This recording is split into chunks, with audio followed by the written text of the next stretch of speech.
আসসালামু আলাইকুম বন্ধুরা, আপনারা সবাই কেমন আছেন? আশা করি আল্লাহর রহমতে সবাই ভালো আছেন আর আল্লাহর রহমতে আমিও ভালো আছি। বন্ধুরা, আজকে অনেক দিন পর আপনাদের মাঝে একটা আমার জীবনে ঘটে যাওয়া ঘটনা শেয়ার করব। আপনারা সবাই জানেন আমার চ্যানেলে আমি আমার জীবনের গল্প শেয়ার করি আর আমার জীবনের কিছু বাস্তব ঘটনা আমি আপনাদের মাঝে শেয়ার করি। আর মাঝে মাঝে দু একটা আমার কিছু ব্লগ শেয়ার করি। যাই হোক, আজকে আপনাদের মাঝে আরও একটি ঘটনা শেয়ার করব। আর সেটা শেয়ার করার আগে কিছু কথা বলে নিচ্ছি একজন ভাইয়ের উদ্দেশ্যে। উনি আমার জীবনের গল্পের সবগুলো পর্বই দেখেছেন এবং উনি আমাকে কমেন্ট করে আমার জীবনের গল্পের বাকি পর্বগুলো দেওয়ার জন্য। যাই হোক, পর্বগুলো আমি আমার কিছু ব্যক্তিগত সমস্যার কারণে শেয়ার করতে পারছি না। আর সেটা আমি ওনাকে বলতে পারছি না। আজকে এই ভিডিওর মাধ্যমে আমি তার কাছে শেয়ার করছি। ভাইয়া, আপনি যদি আমার ভিডিওটা দেখেন, অবশ্যই দেখবেন, কারণ আপনি আমার সবগুলো ভিডিও দেখেন। আর আপনাকে আজকে আমি বলছি যে আমার ঘটনাগুলো আমি অবশ্যই আপনাকে আপনাদের মাঝে শেয়ার করব, শুধু একটু সময়ের অপেক্ষা। যাই হোক, আপনি আমাকে ক্ষমা করে দিবেন যে আমি আপনার কথাটা এখনো রাখতে পারিনি। বলেছিলাম সামনের পর্বগুলো শেয়ার করব। যাই হোক, আপনি আমাকে ক্ষমা করে দিবেন, কিন্তু আমি কথা দিচ্ছি ইনশাল্লাহ বাকি পর্বগুলো আমি শেয়ার করব। আর এখন মূলত আমি যে ঘটনাটা বলবো সেই ঘটনাটার দিকে আসি। প্রতি মাসে আমি বাড়িতে যাই, আর গত মাসেও আমি গিয়েছিলাম। আর এইবার বাড়িতে যাওয়ার সময় যে সমস্যাটায় আমি পড়েছিলাম সেটাই আপনাদের মাঝে শেয়ার করব। যেমন আমি বাস থেকে নেমেছি, বাস থেকে নামার পর আমাকে সিএনজি দিয়ে যেতে হয় প্রায় 15 থেকে 20 মিনিটের রাস্তা। আর সিএনজি মূলত আমি রিজার্ভ নেই না, যেগুলো থাকে শেয়ারে যাই ওগুলোতেই যাই। যাই হোক, গতবার যেমন একটা সিট ফাঁকা থাকলে আমি সেটা আমি নিজে ভাড়া দিয়ে 2টা সিটের ভাড়া আমি দিই। মাঝে মাঝে না, প্রায় সময় এরকম যাই। কিন্তু গত মাসে আমি যখন সিএনজিতে উঠবো সেই সময় মাত্র একটাই সিএনজি ছিল, আর কোনো সিএনজি ছিল না, যার জন্য আমাকে ওই একটা সিএনজিতে উঠতে হয়েছে। যেহেতু মেয়ে মানুষ, রাত 8টা বেজে গিয়েছে, আর আমি বাকি সিএনজির জন্য যদি অপেক্ষা করি তাহলে অনেক রাত হয়ে যাবে। এদিকে আমার আব্বা অপেক্ষা করে আমার জন্য, আমাদের যে সিএনজি স্টপ ওইখান থেকে আমাকে বাড়িতে নিয়ে যাওয়ার জন্য। এর জন্য আমি বাস থেকে নেমে তাড়াহুড়া করে বাড়ির দিকে রওনা দিই।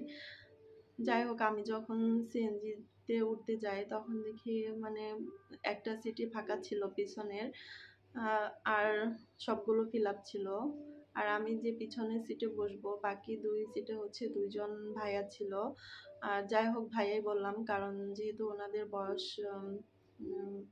কম ছিল। আর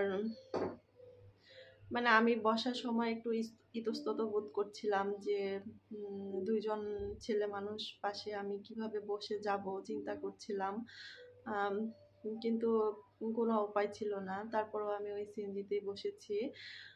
বসার পর সিএনজি যখন ছাড়া হলো, তখন আশেপাশে রাস্তার আলোতে ভিতরে একটু আলো থাকে। আপনারা সবাই জানেন সিএনজিতে কোনো লাইট থাকে না, যার জন্য ভিতরে অন্ধকার থাকে। আর গ্রামের রাস্তাগুলো বুঝতেই পাচ্ছেন, যেখানে দোকানপাট আছে রাস্তার 2 ধারে সেখানে একটু আলো পাওয়া যায়, আর বাকিটুকু রাস্তা অন্ধকার থাকে। যেহেতু অন্ধকার ছিল, এর জন্য আমি আমার মোবাইলের ফ্ল্যাশ লাইটটা অন করে রেখেছিলাম। আর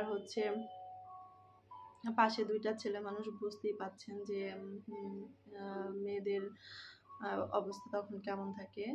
আর আমি ভয়ে বারবার আমার এই পাশের দিকে চেপে আসছিলাম। চাপতে চাপতে মনে হচ্ছিল আমি পড়েই যাব, আমার এক পাশে পাটা সব বের হয়ে আসছিল।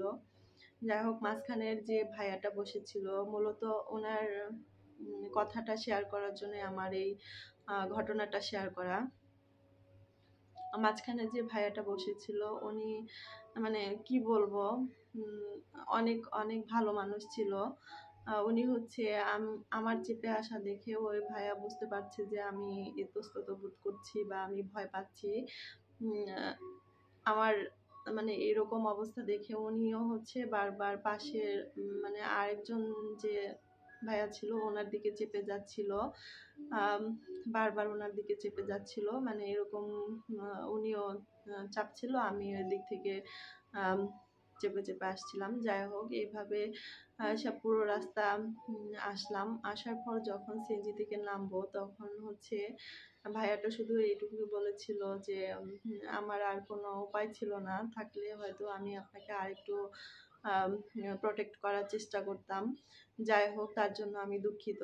শুধু এটুকু বলে উনি জাস্ট সিএনজি থেকে নেমে চলে গেছে। আমি শুধু এটুকু মানে বলার ভাষা হারিয়ে ফেলেছি যে কি বলবো ওনাকে। আমি ওনাকে আমার নিজে থেকে ধন্যবাদ দেওয়া উচিত ছিল, কারণ সে আমাকে অনেকটাই হেল্প করেছে।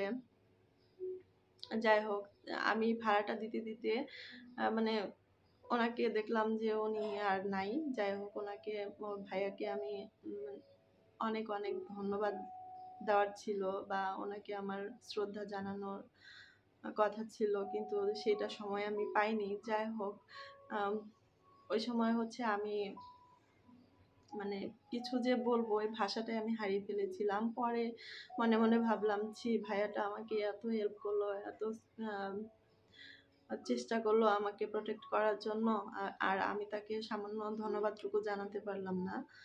যাই হোক, তাকে সামান্য ধন্যবাদ দিয়ে আমি ছোট করতে চাই না, কারণ ওনাকে শ্রদ্ধা জানাই যে উনি আমাদের মতো মেয়ে মানুষদের এইভাবে সম্মান জানিয়েছে। কারণ সবাই কিন্তু এই সম্মানটুকু করতে জানে না, করে না, বিশেষ করে আমাদের বাংলাদেশে। তবে যাই হোক, কিছু খারাপ মানুষের জন্য তো আর কিছু ভালো মানুষরা হারিয়ে যেতে পারে না। আর এই ভালো মানুষটার মানে ঘটনাটা শেয়ার করার জন্যই মূলত ভিডিওটা করা। আম, মানে ভাইয়াটা যদি আমার এই ভিডিওটা দেখে থাকে তাহলে উনি অবশ্যই বুঝতে পারবেন।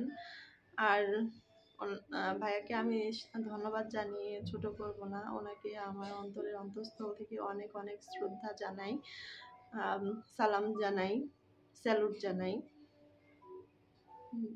বন্ধুরা, আমি ঘটনাটা শেয়ার করলাম কারণ হচ্ছে মানে আমাদের মাঝে অনেক খারাপ ধারণা থাকে ছেলে মানুষদের উপর বা পুরুষ মানুষের উপর। যাই হোক, সবাই কিন্তু খারাপ না, সবাই হচ্ছে খারাপের মাঝে কিছু ভালো মানুষও থাকে যারা খারাপদের মাঝে হারিয়ে যায় শুধু আমাদের জন্য, কারণ আমরা হচ্ছে ভালো মানুষদের সম্মান জানাতে পারি না, তাদের কথা শেয়ার করি না। এর জন্যই হচ্ছে ভালো মানুষরা আমাদের বিলীন হয়ে যাচ্ছে খারাপদের মাঝে। এই কথাটুকুই শেয়ার করার ছিল। বন্ধুরা, আমার ভিডিওটা, আমার ঘটনাটা যদি আপনাদের ভালো লেগে থাকে, আপনারা অবশ্যই আমার চ্যানেলটি সাবস্ক্রাইব করে আমার পাশে থাকবেন আর আমার ভিডিওগুলো দেখবেন। সবাই ভালো থাকবেন।